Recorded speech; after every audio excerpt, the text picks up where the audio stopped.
much, everybody. I want to start by wishing my very good friend, Prime Minister Abe of Japan, a very happy birthday. He's 39 years old today. So please extend my wishes to the Prime Minister. He's a great gentleman, and we have had tremendous success. As you know, in addition to what we're talking about today, they're building Japan many car plants in the United States, which they weren't doing for a long time. And they're building in Michigan, Ohio, lots of different states, and we just appreciate it very much. It's been a tremendous investment. But we're here to talk about a little bit of a different purchase, and that's good as far as we're concerned. And I want to thank you very much, very much. Thank you.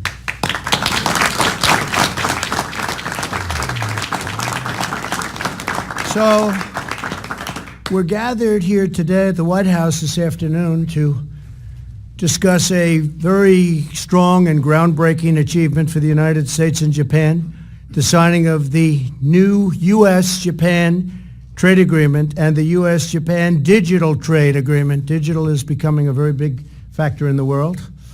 These two deals represent a tremendous victory for both of our nations.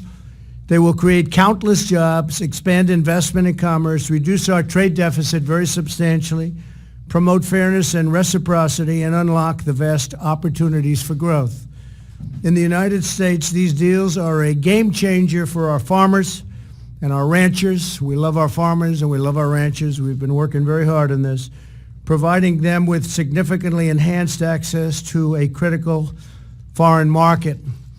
In a moment, I'll be really honoring a lot of the folks in the room that are here with us from farm country, ranch country, and we're going to be witnessing a historic signing by Ambassador Robert Lighthizer, an ambassador from Japan, a long trip, but you just got here, Sojiyama of Japan, and we're grateful to both of you for the outstanding job you've done and all of the people that were involved with both of you, your staffs and your representatives. Thank you both very much. Bob, thank you very much. It's a lot of work. We're also delighted that Secretary of Transportation Elaine Chao is here. Where's Elaine? Where is Elaine? Hi, Elaine. It's all right. She's busy, doing a fantastic job. Thank you very much, honey. Deputy Secretary of Agriculture Stephen Chensky is here. Where's Stephen? Stephen? Hi, Stephen. Great job. Thank you very much. Spoke to Sonny last night. We're doing well. A very great gentleman, a very popular man, too, in the world, and especially his wonderful state, Steve Daines. Steve, I saw you back there. Hi, Steve. Hi, Steve. I saw your poll numbers. You are strong. You're doing good. And that's a good decision by the voters, I can tell you. Thanks, Steve. Representatives Jody Arrington and Kevin Hern, and thank you, fellas, for being here, as well as North Dakota Governor Doug Burgum. Doug, thank you. Thank you, Doug. Where's that? Good, Doug. Good job. Say hello to your wife. North Carolina Lieutenant Governor Dan Forest. Hi, Dan. Hi. We just approved that last amount of money for the hurricane. You know about that, right? Iowa Lieutenant Governor Adam Gregg. Adam, great job. Great job. And many other state and local officials. We have some tremendously respected people here, political people. I want to extend a special welcome to all of the leaders here today representing American farmers and ranchers benefiting from this deal. There's a tremendously important deal and a very big deal, including those from our beef, pork, poultry, wheat, dairy, and corn associations. I would particularly like to recognize Zippy Duval. He's been with us from the beginning. Zippy, where's my Zippy? Hi. Very good, thank you for being here. Zippy's always here trying to make good deals for you folks, right? He's the president and CEO of the American Farm Bureau Federation, and we're doing really well. In fact, we're doing a big deal with Japan, but you know, China's big buying again. You see that China's buying very big. A lot of people don't like to talk about that, but China's in the market, buying very big agricultural. We're also joined by several senior leaders from our nation's top technology companies, including Chris Padella of IBM. Hi, Chris. How are you? How's IBM doing? Very well, sir. Very good. You have a lot to do with farming too, I know, right? We do. With all of those programs that you do. Smart farming, a very smart farming. Right. Peggy Johnson of Microsoft. Peggy, thank you very much for being here. Please say hello too. And Craig Albright of Business Software Alliance. Thank you very much, Craig. Appreciate it. We do appreciate your support, and it really is now smart farming. In fact, going to MIT doesn't hurt either, right? When you're a farmer nowadays, it's incredible what they do. From day one, my administration has fought tirelessly to achieve a level playing field for the American worker. In addition to the agreements we're signing with Japan today, we reached a tremendous agreement with Mexico and Canada to replace NAFTA with the new USMCA, and hopefully that'll get done in the not-too-distant future. Everybody wants it. Manufacturers want it. Farmers want it. Even unions want it. People want it. That's a great deal for all of the countries, but in particular, it's a great deal for us and our workers. We're also completely renegotiating, and now we've completed that and signed it, the U.S.-Korea trade agreement, substantially expanding American auto exports. It's made a tremendous difference. That was a terrible agreement, and we renegotiated it, and it's now a very good agreement for the United States. It was not a good agreement for the United States at all.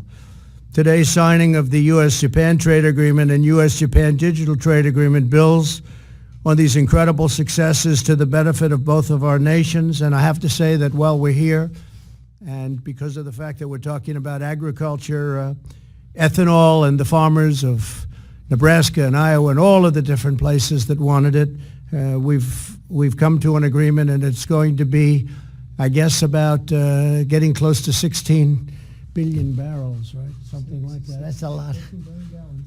That's a lot. Say it again. 16 billion gallons. That's a lot. That's a lot of gallons. So I think they should like me out in Iowa and all of the different places. Huh? I think so. And also, and very importantly, we've taken in tremendous amounts of money in the form of tariffs from China. China has eaten the cost of those tariffs because they've devalued their currency, and they've also pumped a lot of money into their system. Deflation is, we have no inflation. If anything, it's going below the number. So therefore, we're entitled to an interest rate cut. I hope the Fed does that, because we'd be like a rocket ship, and we're already the strongest economy in the world and doing better than just about any economy in the world. And a lot of people are asking us the secret, but would like to see an interest rate cut, a very substantial one, and whatever else they want to do. But we would be a rocket ship. And if you look at from the time I got elected, if you go to November 9th, the day after the election, we're up close to 60% in the market, which is numbers that are pretty much unheard of, because it's a fairly short period of time. Our country is doing really well. But we are taking care of our farmers out of the billions and billions of dollars that we've gotten. You know about that, Zippy, right? So we're giving $12 billion from the year before, $12 billion, and that's compliments of China. Thank you very much. And $16 billion this last year, and then we'll see what happens next year. Maybe by that time it's straightened out. But the farmers and ranchers were targeted, to put it mildly, by China. And it's nice that they're coming back. And by the way, China is also coming here on, their representatives are coming on Thursday and Friday, Bob, I believe. And so you'll start some negotiations. And the relationship's very good. As to whether or not we make a deal, I don't know, but there's certainly a good possibility. But the relationship is a very good one.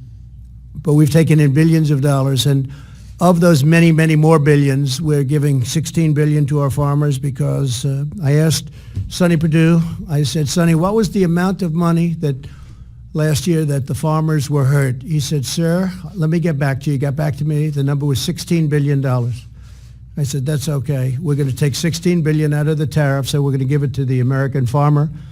And I think they appreciated that. It never gets reported by the fake news, as I say, but never gets reported. Never. I don't know why. They don't want to do it. And then, Zippy, as you know, we took $12 billion from the year before, And it also came from large amounts of tariffs. And people were actually saying, I read a report today, I believe in the Washington Times, where they talked about the tremendous amount of money that has actually come in from tariffs. And it's been a number that we've never even seen before in this country. We've had a tremendous amount of money coming in, and some of the Republican senators, and it's not a bad idea, said, why don't we give it, because we have a lot of money left over after taking care of our farmers. And what we're doing is we're bringing it right up to the level that the farmers were targeted by. So in theory, that should be in its own way a level playing field. The amazing thing about the farmer, and I've been with so many, they don't even want that, right? That's right. They just want a level playing field. They don't even want $16 billion. I think almost anybody else, Larry Kudlow, wants $16 billion. The farmer doesn't want it. They want a level playing field. They want to play the game the way it should be played. And I think we're probably pretty close to doing that too. But in the meantime, no other president would get $16 billion and $12 billion for the American farmer and rancher. That I can tell you. So Thank you. maybe it was your great work. I don't know. Right? Your work, Mr. President. It was all of us, everybody standing up here, frankly. Under the terms of the agreement today, Japan is committed to dramatically increase market access to American food and agricultural exports. It's a very dramatic number. It's one of the larger trade deals ever signed. As a result, 126 million Japanese consumers will have greater access to high-quality American almonds, blueberries, corn, wine, poultry, and egg products, beef, pork, wheat, and so much more. Anything else you folks can think of? Do you want to shout it out? Anything, Steve? Anybody? No? Beef. Beef. Did I not say that? Ethanol. That's an interest. Let me think about that one. Once this agreement enters into force, Japanese tariffs will be completely eliminated so that Japan will not be charging us as they have for many, many years. And we appreciate, and substantially reduced over 90% of the United States agricultural exports. That's a big thing because we're getting charged a lot of tariffs, and it's okay for us to charge, but we can't have other countries charge. Our farmers, ranchers, and growers will now be able to compete fairly in Japan against major competitors worldwide. In addition to these agricultural agreements, the extraordinary digital agreement that we're signing, so that digital agreement is a very big deal in its own right. We're signing today sets standards on the $40 billion in digital trade between the United States and Japan, and we just won a big, talking about digital and talking about the internet, but we just won the big case, as you know. You people would really know, right? But that was a big case that we won on net neutrality. Just won it, and that's going to be see. Maybe they won't even appeal it because it's a very hard case to appeal, but it was a tremendous victory in terms of speed and in terms of investment on the internet. This deal is remarkable in that it will ensure that Americans have a level playing field in trading cutting-edge products and service such as videos, music, ebooks, and software. These comprehensive provisions meet the gold standard of digital trade rules that was set in the landmark USMCA. And again, we hope that's going to get voted on. We hope that Nancy Pelosi gets it voted on because everyone wants it, and she'll have to make her own decision. Let her make her own decision. But I can tell you the American public is tired of do nothing. And we are doing a lot, and the Democrats are doing nothing. Thriving commerce between the United States and Japan is essential to advancing opportunity and prosperity for our people. The United States and Japan are the world's largest and third largest economies. Together, our nations comprise nearly 1/3 of the entire globe's GDP. Japan is America's third largest agricultural export market, and this makes it even bigger, and America is Japan's top foreign investor, and that's what I was talking about, all of the plants that are going up all over the country. I said to Prime Minister Abe, please, we need auto plants, and I said that right at the beginning when I first met with him and immediately liked him a lot, and they really produced, they're doing a lot of plants, not just auto, many plants and factories are being built in the United States by Japan and Japanese companies.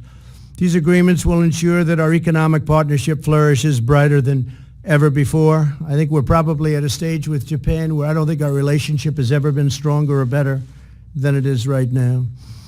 In the months ahead, our teams will continue negotiations on remaining areas of interest to achieve a final and very comprehensive agreement. We're working on that right now. There's some big things that we're working on. And I'd like now to invite Ambassador Robert Lighthizer to provide further details on these historic deals. And I want to thank you very much. I want to thank everybody in the room for being here. And thank you very much to the media for being here too. Thank you. Please, Robert.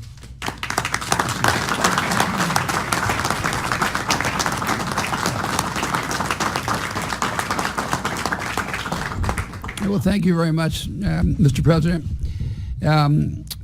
Thank you for helping us get this agreement across the finish line, but more importantly, thank you for reorienting trade policy in the United States in the direction of Americans, workers, farmers, and ranchers. For too long, we have lost our way, quite frankly, and during the last almost 3 years, you've brought us back, and I'm very grateful for that, and I'm grateful to have been a part of it. I want to thank, if I can, a few people on my team. We had a huge group involved. Jeff Garish and Greg Dowd, two of my deputies, Michael Beeman, Sharon Bomer-Laritzin, and then there are lots of other people who gets a lot of credit for doing this. Let me just quickly make the point that the President has already made. This is a very big trade deal. This is about $55 billion worth of trade. With this, we'll have more than 95% of the GDP that would have been in TPP. So it's very important for farmers. It's also important for digital trade. Japan is the biggest market for the United States in beef, pork, wheat, and it's a substantial market in a variety of other things, including potatoes, which weren't mentioned, and a lot of the nuts and other products. It also affects wine and the like. So we think we'll have substantial additional sales as a result of this. So thank you again, Mr. President. It's a pleasure. It's an honor for me to be the person who gets to sign this. I would like now to turn it over to the podium over to Ambassador Sugiyama, who is not only the ambassador from Japan to the United States, but also was very active in actually getting this deal across the finish line. So thank you very much.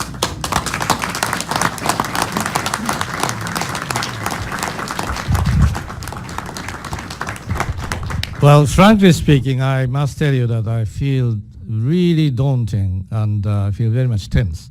And then I couldn't feel more honored to be here in this signing ceremony place in the White House, Mr. President. In front of this top leadership, no ambassador couldn't feel as I just told you. Mr. President, Ambassador Lighthizer, and member of Congress, and member of cabinet, and governors, distinguished guests, and ladies and gentlemen. Actually, I couldn't forget the time when Mr. President and my Prime Minister Abe declared just about 1 month and 1 year and 1 month ago or something in the sideline of the UNGA last year to declare that we should sooner than later kick off a bilateral trade agreement. That was 13 months ago or something. And with some reasons, I think it took de facto basis only something like 6 months to wrap things up by Mr. President and my Prime Minister in New York on the 25th of last month to declare that politically it was all done.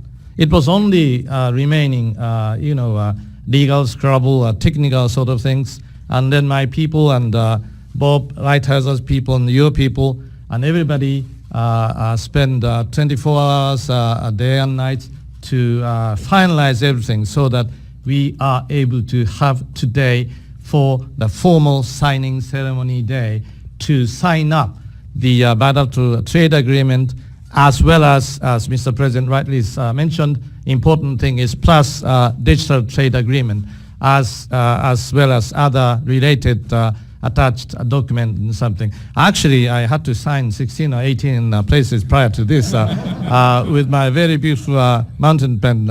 Actually, Mr. President was kind enough to give me a really, really memorable pen to sign with his really good signatures. So to me, as Bob Lighthizer was kind enough to mention, that from the scratch I was in the team, and then Bob Lighthizer and my Minister Motegi and their team and our team seem to be sometimes very much tense discussion, something which is quite not abnormal because after all this is a trade deal, but basically based upon the fundamental friendship and trust relations between the two leaders, Mr. President and my Prime Minister Shinzo Abe, and plus Ambassador Lighthizer and his opposite number, Minister Motegi, and us. So we have had really serious and fierce sometimes debates, which is really natural, but really our whole sort of atmosphere was something to go to try to target the same target to gain for both of us a beneficial kind of outcome, which is something that I feel very much honored to sign this afternoon. So, and then as Mr. President and Lighthizer, Ambassador Lighthizer mentioned, we have, well, Mr. President, unfortunately, we are outnumbered by the people you have here, because you are here in the States. We are in Washington, but nonetheless, we have 3 gentlemen from Japan Commerce Association of Washington, D.C., Tetsuo Iguchi Toshiba Corporation, here they are, and then 2 Mitsubishi Corporation, Go Eguchi and Akihiko Nakazono. And these are the guys who are kind enough to join us. As I told you repeatedly, we are unfortunately slightly outnumbered, but they are kind enough to come over to see this signing ceremony because of the importance for the Japanese business and Japanese market and all Japan. Thank you, Mr. President, and thank you, everybody. Thank you.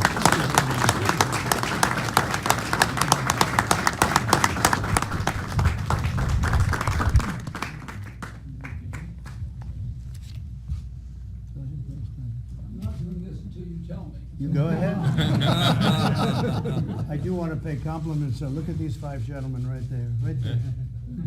That's Central Casting. They are very tough negotiators. Tough negotiators. Good. Congratulations.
Big one, and I'd like to just introduce, if I might, some of the folks here.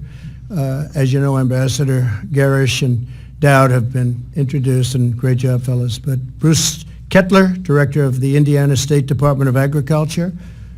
Eddie Settle, Commissioner and Chairman of the Wilkes County, North Carolina.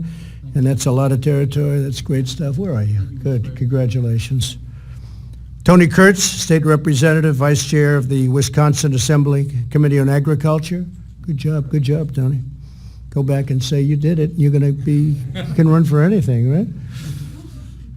Barbara Glenn, National Association of State Department of Agriculture. Barbara, congratulations. Ben Scholes, National Association of Wheat Growers. That's a big deal, Ben. The wheat. They're ready to buy it, I'll tell you. They're going to buy a lot of wheat. Jennifer Houston, National Cattlemen's Beef Association. Wait, I thought that was you. I could tell with that. Kevin Ross, National Corn Growers Association. Congratulations. Fantastic job. Randy Mooney, National Milk Producers Federation. Back here, Mr. President. Great job. Good, Randy. David Herring, National Pork Producers Council. And David, You are a very big beneficiary to things that are going on, but the pork is off the charts, the numbers, aren't they? Huh? It's going good. This is wonderful news for our pork producers Yeah. in this country. Japan has been our number one value market for many years, and it's just great momentum, and it creates tremendous opportunity in rural America. And China's a big buyer right now, right? Pork's starting to move to China. Yep, I know. They're going to be a very big buyer. It's already happened. Cody Carson, thank you very much. Thank you. Cody Carson, National Sorghum Producers. Where's Cody? Great, good job. Good job. You happy about this one? You said the right thing. I got to be careful. No, with China and Japan in the market. Oh, I know that. Yeah, it's great. Different from the sorghum. This is going to be phenomenal. This Julie Anna Potts, North American Meat Institute. Thank you, Julie, very much. Darren Armstrong, U.S. Grains Council. Hi, Darren. Thank you very much. Yeah, it's great. Thank you very much. Hobie Bond, Virginia Poultry Federation. Hobie, thank you very much. Tom Nassif, Western Growers Association. Mr. President. Good, thank you, Tom. Covering fresh produce. You better believe it. Thank you. Congratulations. Say hello to everybody. Tom Stenzel, United Fresh Produce Association. Yes, sir. Thank you. Tom, thank you very much. Saw you back there. Vince Peterson, U.S. Wheat Associates. Vince? Sir, thank you very much. Thank you very much. Congratulations. It's going to be a lot of wheat. A lot of wheat going to Japan. And Fred Wacker, Montana Stock Growers Association. Right. Mr. President. Fantastic. Thank you so very much. Fantastic job you've all done. And again, my friend, President, thank you. great job, Steve. Okay, so we've had a tremendous success. Likewise, we're having a lot of successes. We have tremendous success at the border. I want to thank Mexico for what they've been doing. You look at numbers, they're tumbling down. This is one on catch and release. Look at that. See that, fellas? Catch and, would you say that's pretty good? I'd say it's pretty good. I'd say it's pretty amazing, Steve. Even from your standpoint, Steve, fellas. That's some number, huh? Getting down to almost zero. Look. So it was not doing so good for a long time, catch and release. We had no help from the do-nothing Democrats. So we did it with Mexico, we did it with Guatemala, we did it with some countries that really stepped, El Salvador, Honduras, and other countries that are signing safe third agreements, which nobody thought would be even possible.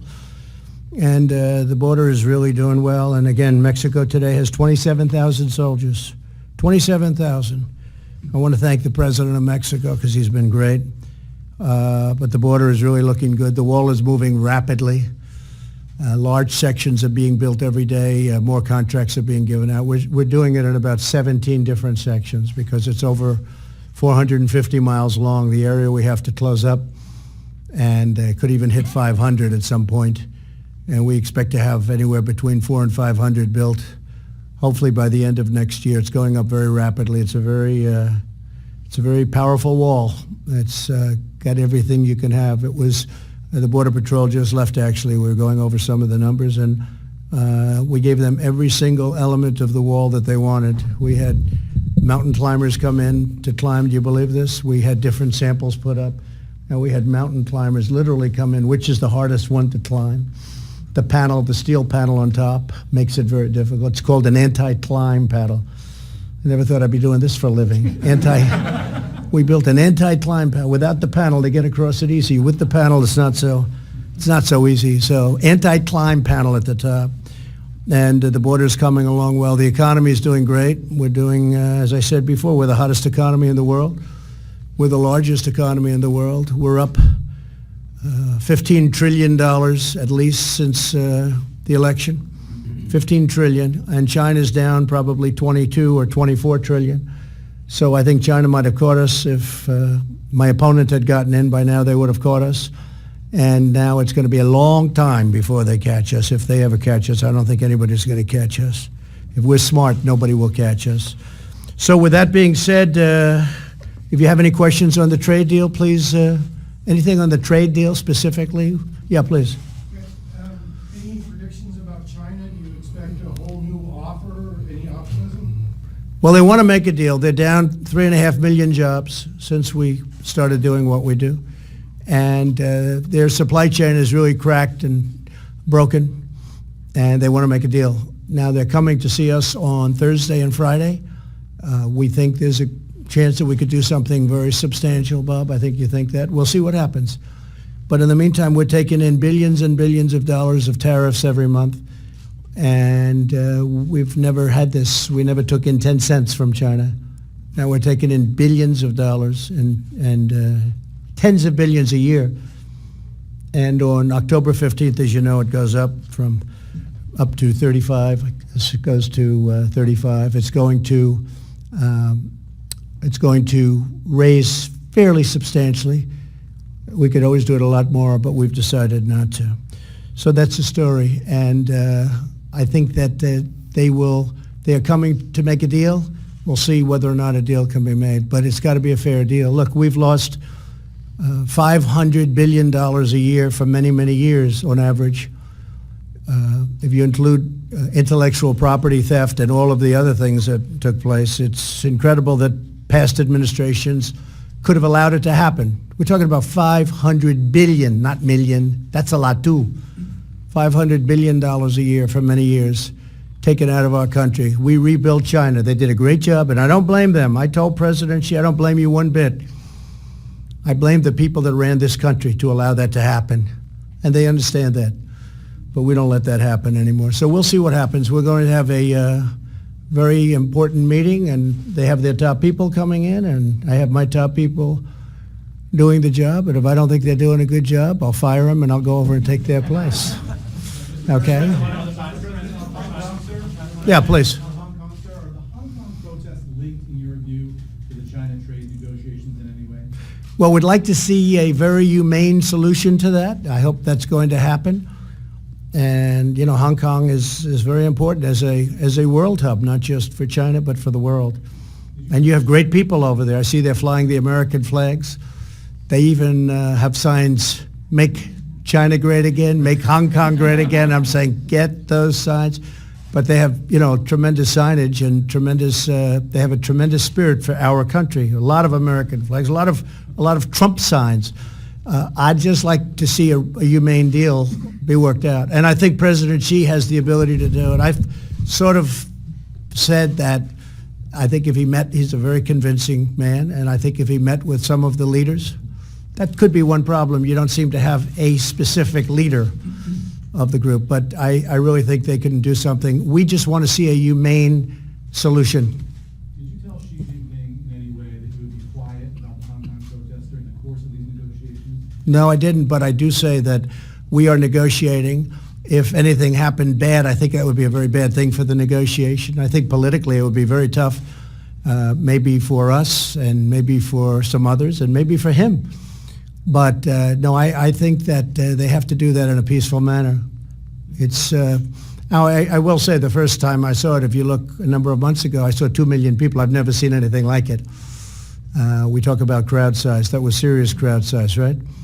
The crowd size is much smaller now, so maybe that's saying something. But hopefully they can work out something that's amicable. Yes, sir. Mr. President, would you accept a partial trade deal with China? There's been some talk today about whether or not it could be headed in that direction. Well, it's a very good question. I think it's not what we prefer at all. They are starting to buy a lot of our agricultural products. You see that? They're coming in very strong, on pork also, very, very strong, and in particular, but on other products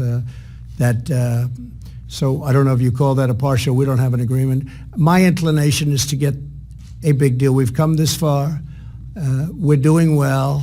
Again, the fact that they've done what they've done with their currency, the devaluation, it really has not increased prices. Now we're talking China. It doesn't mean that in all cases that happens. Other countries' prices increase, but in the case of China, that hasn't happened.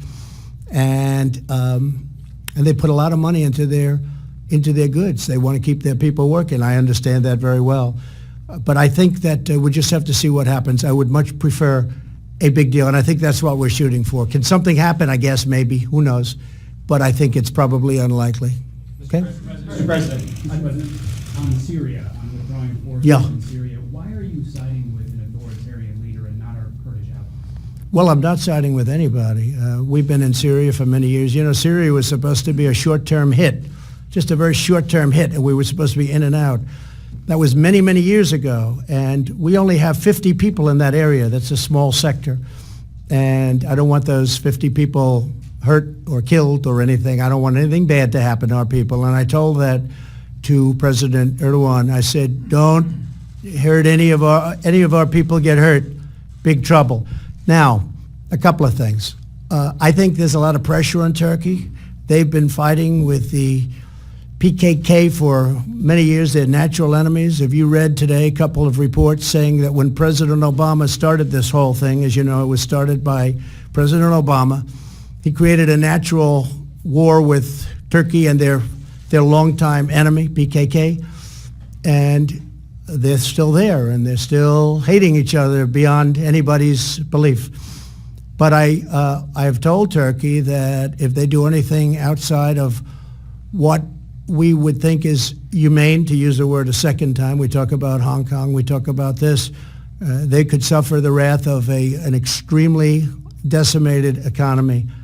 And I've done it once. I did it with Pastor Brunson. You remember the Pastor Brunson?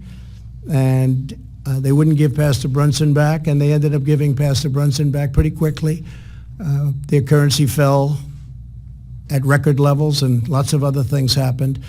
And it was good. I have a very good relationship with President Erdogan. I want to see it happen. I will tell you this, though. We defeated ISIS.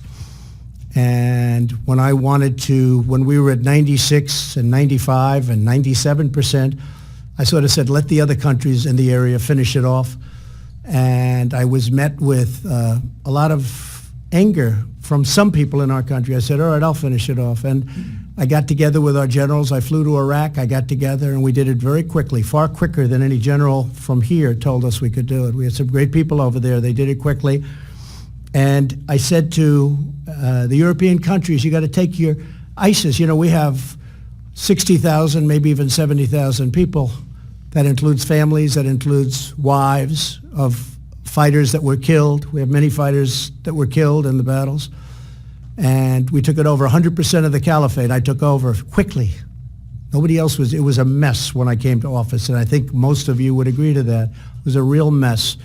I took it over, but then I said, what are we going to do with these 60 to 70,000 people that are being held and being guarded, and we can't release them, and many fighters also. And I said, I want them to go back to Germany, to France, to different European countries from where they came. And I said to the European countries, I said to all of them, take the people back. And they said, no, we don't want to do it. We don't want them back. I said, well, they came from Germany or they came from France, take them back. And they're so used to the United States being a sucker, being a fool. We're talking about billions and billions of dollars. You're talking about life. You're talking about so many things, so many elements, and elements of complexity, because they're going to walk back into Germany. They're going to go back into these countries from where they came.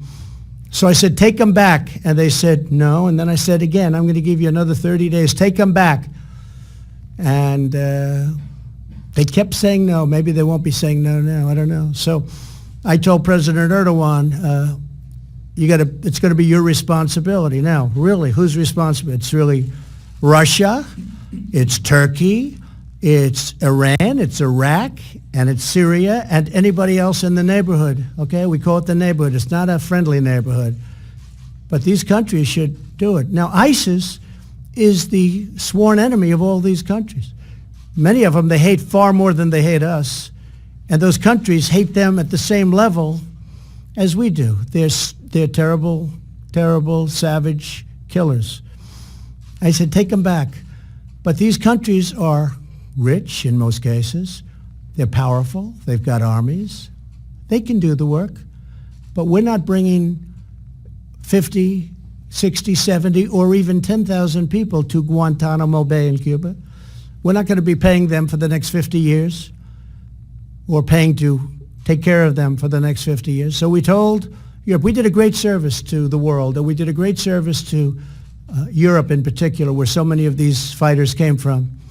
We said take them back, and like NATO, they take advantage. NATO, as you know, I got The Secretary General, Stolheim, said, and I think very loudly, Secretary General of NATO said that because of what I did, they have paid over $100 billion more money toward NATO defense. But that's still not enough, okay? It's still not enough, not fair, because the United States pays far too much relative, and obviously NATO affects them more. But like NATO, like trade with the European Union, which is a very tough group to trade with, very, very tough group, almost as tough as Japan, not quite. But they're a very tough group to trade with. They take advantage. And I said, look, you take them back. We're not going to do this. We're not going to put them in Guantanamo Bay and put them all over our prisons. So right now we're at a position where if Turkey does anything out of what they should be doing, we will hit them so hard on the economy. But when you talk about soldiers, we only had 50 soldiers in the area. I think the area it's a very small area, but we only had 50 soldiers there. I don't want them to be in a bad or compromising position. And I will tell you this, everybody respects our country again. If we want to go in, if we have to go back for any reason, because bad things happen, but we're 7,000 miles away. These ISIS people, whatever you want to call them, these people are right there. They're right there. They're touching many of these countries that I just named. Iran, as an example, hates ISIS, and ISIS hates Iran. Iraq, you know all about that. Turkey, Syria, let them take care of it. Let them take care of it. We want to bring our troops back home. It's been many, many years. It's been decades in many cases. We want to bring our troops back home. And I got elected on that. If you go back and look at our speeches, I would say we want to bring our troops back home from these endless wars. And we're like a police force over there. We're policing. We're not fighting, we're policing. We're not a police force. We're the greatest military force ever assembled because of what I've done over the last 3 years with $2.5 trillion, Mr. Ambassador, we've spent on our military. $2.5 trillion. But we're not going to be there longer. And we're going to be watching Turkey, and we hope that them and all of the other countries, or some of the other countries, including the European Union, goes in and does whatever they're supposed to do with these captured ISIS fighters and families. Okay? President, a number of Republicans, including Nikki Haley and Lindsey Graham and Mitch McConnell, were very critical of this decision today. Mitch McConnell put out a statement saying he wished he would exercise leadership and reconsider, and suggested not doing so would be reminiscent of what the Obama administration would do. Would you respond to them, sir? And also, Yeah. did you Sure. consult with the Joint Chiefs of Staff when you made the decision? Sure. I consulted with everybody. I always consult with everybody. If you remember, about 8 months ago, I talked about doing this, and we kept 2,000 people there and then slowly brought them out. But once we captured ISIS, I don't want to stay there for the next 40 years. Not going to do anything. The end game is going to be the same. I have great respect for all of the people that you named. And they have their opinion, and a lot of people do. And I could also name many more than you just named of people that totally are supportive. You see the names coming out. People are extremely thrilled because they say it's time to bring our people back home. We're not a police force. They're policing the area. We're not a police force. The UK was very thrilled at this decision. As you know, they're over there. They have soldiers over there also, and others. But many people agree with it very strongly, and I understand both sides of it. I fully understand both sides of it. But I campaigned on the fact that I was going to bring our soldiers home and bring them home as rapidly as possible.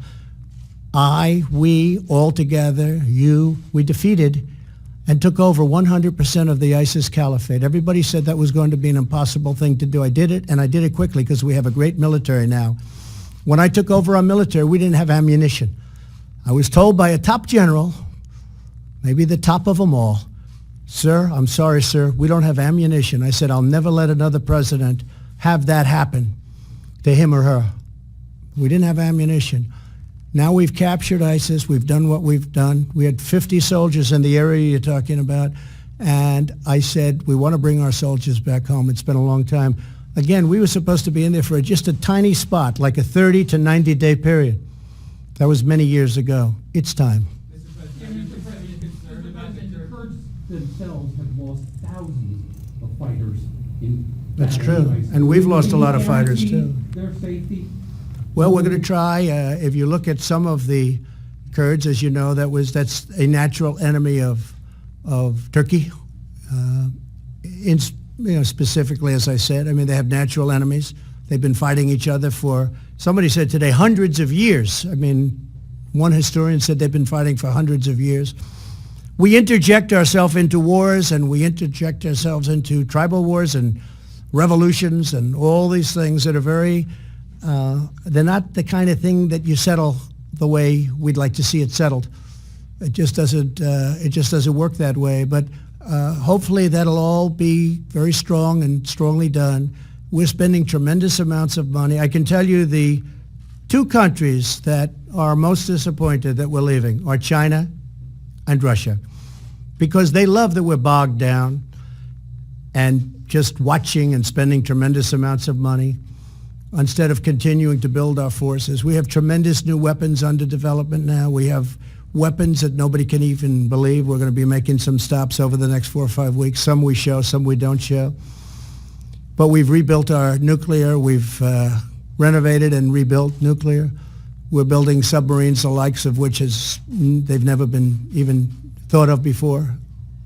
The genius of them, hopefully, and hope to God we never have to use them. But we are doing what we have to do. But we've been there for many years, many years beyond what we were supposed to be. Not fighting, just there. And it's time to come back home. But I can understand the other side of it. But if you go by the other side, that means we should never, ever come home. We should never, ever come home. And, you know, I have to sign letters often to parents of young soldiers that were killed. And it's the hardest thing I have to do in this job. I hate it. Afghanistan. I signed one the other day, Iraq. Syria. They get blown up by mines. They get taken out by a sniper. And I have to write letters to people. And we make each letter different. Each person is different. And we make them personal, but no matter what you do, it's devastating. The parents will never be the same. The families will never be the same. People are killed. Many people are still being killed. It's going to go on that way for perhaps a long time. And we're willing to do what we have to do, but there has to be an end game. And if you stay, it's going to be the same thing. Eventually, you're going to have to leave. It's going to be the same thing. So I think what we're doing is the right thing. A lot of people agree with me. And again, you go back and see my speeches. A big part of my speech, and always when I won what some people consider to be a surprise election, now I just see a poll that just came out where I'm up massively with independent voters. I don't know if it's this or because of the hoax, you know, that's going on with Nancy Pelosi and her friend Adam Schiff. He's another beauty. He got caught lying all over the place. He doesn't know what to do. He's a mess. Right now he's a mess, and everybody knows it. Just all you have to do is a little good reporting. You'll see he's a total mess because he got caught. But, you know, we have to do the right thing for our country, whatever it may be, and I just think that's the right thing. I respect both opinions. The problem with the other opinion is, when do we leave? We're going to stay there forever? Yeah, Jeff? Mr. President, the White House counsel's office is preparing a letter Yeah. to Speaker Pelosi about the impeachment inquiry. What do you hope to achieve with that letter? Well, first of all, the impeachment inquiry is a scam. The conversation that I had with the Ukrainian president, Zelensky, was a very good it was a very cordial, very good conversation. The mistake they made, the opponents, the opposition, the Democrats, the radical left, deep state, whatever you want to call them, they came out with a whistleblower report before they saw the conversation. Had they waited one day, Nancy Pelosi wouldn't have made a fool out of herself, and she would have been able to say what I said, because when she saw it, she said, this is not what the whistleblower said. I had a very, very congenial, nice conversation with a man that I like, and he ran on corruption. Because, as you know, Ukraine is known as a very corrupt country, one of the most in the world, shockingly, because I know Ukrainian people. It's surprising to me, but it's known as one of the most corrupt countries. And under the past leadership, it was having a lot of difficulty. This gentleman, the current president, the new president, ran on the basis of anti-corruption, as you know. I think it was his single biggest thing. And we had a great conversation, but it wasn't reported that way. The only reason I would have released a letter, because I think it's terrible to have to release a letter that you have with the leader of a country. I think that's a terrible precedent. But the whistleblower report, or whatever the news was so off. It was so horrible. I said, I never said that. I said, let me see. We have a stenographer report. We have a very, very word-for-word report of what I said. I released it.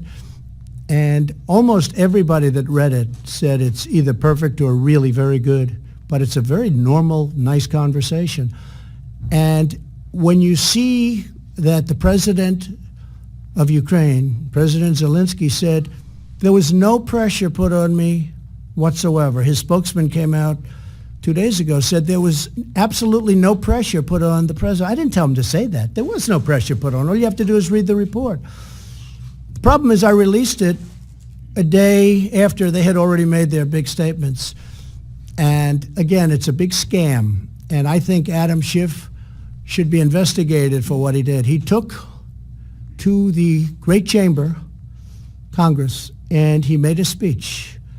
And his speech was a fraud. Everything he said was a fraud. He went out as though I wrote it. He defrauded the American people. He defrauded Congress. He defrauded himself and his family. He made a speech the horrible speech. I said, what's going on here? I think he's having some kind of a breakdown, because he got up and made a speech that bore no relationship to what the conversation was.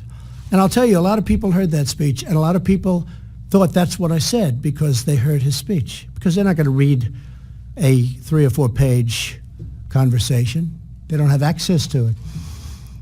But I thought it was I thought it was a terrible thing, where he's going up, speaking as the President of the United States, saying things that I never said. And the meaning was horrible, and the whole thought was horrible.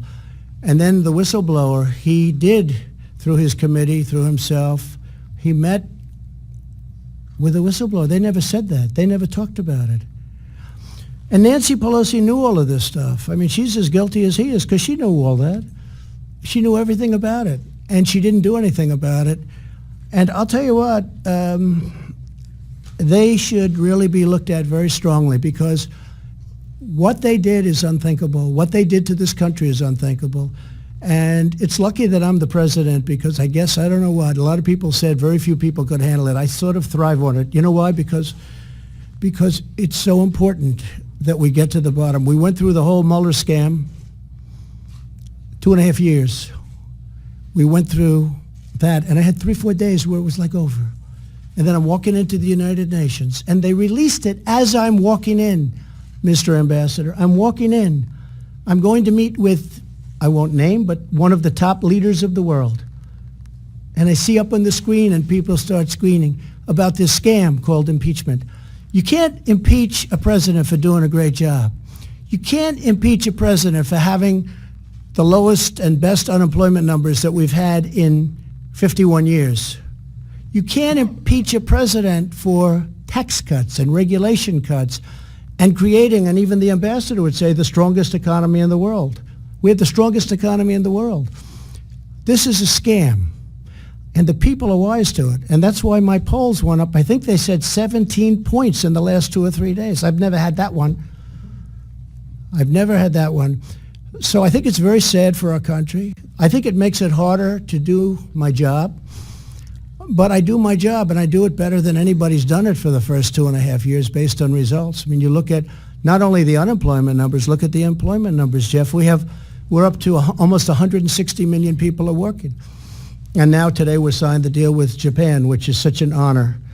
And you have a great country, a great, great country. And to have you partake in our agricultural product and digital is a real honor for me. So thank you very much for coming all this distance and to be here. And I look forward to seeing you for many years to come. Please, again, wish Prime Minister Abe a happy birthday. He's a very special man.